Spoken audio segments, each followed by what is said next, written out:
မန္တလေး59က58လမ်းခေါင်မှာကြီးခောက်ပေးနေတဲ့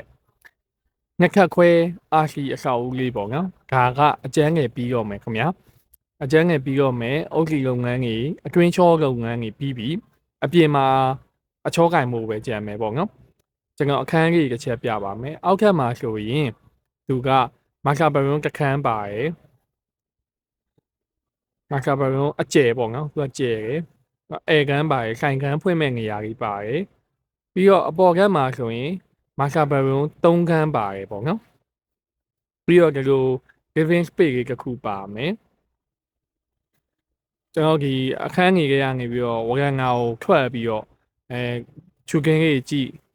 ခံစားလုပ်လို့ရမယ်နေရာလေးပါတယ်။ဒီကိုင်းနဲ့ပေါ့နော်အဝင်ထွက်လုပ်ထားတဲ့နေရာလေးပါတယ်။ငါအပေါ်ဆုံးတစ်ခါမှာဆိုတော့အခန်းကျယ်တစ်ခန်းပါတယ်ပေါ့နော်။ဖျားခန်းသုံးလို့ရတယ်ပေါ့နော်။ပြီးတော့ကြတော့ဒီကျွန်တော်တို့ဒီရှောက်လန်းကြီး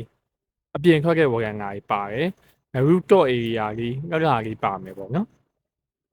အခုကတော့ဒါကျွန်တော်တို့ကအတွင်းအချောကင်ကြီးပြီးနေပြီကျွန်တော်တို့အပြင်ကိုအချောကင်လုပ်ဖို့လို့လုပ်နေပြီပေါ့နော်ဒီအိမ်လေးကဂိုင်းပိုင်းဆိုင်ရာမှာဆိုလဲတော်တော်လေး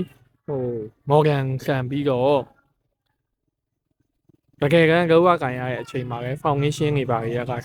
Mac Fooking တွေ Combine Fooking တွေနဲ့Structure ပိုင်းဆိုင်ရာမှာလည်းကောင်းကောင်းငင်လုပ်ထားခဲ့တာပေါ့နော်အခုဒါကတော့ရှေ့ရငင်ကြည့်ရတဲ့မြင်ကွင်းခေါက်ကဘေးရငင်ကြည့်ရမြင်ကွင်းလေးပေါ့ခင်ဗျာသိချင်တာရှိရင်မေးခဲ့ပါ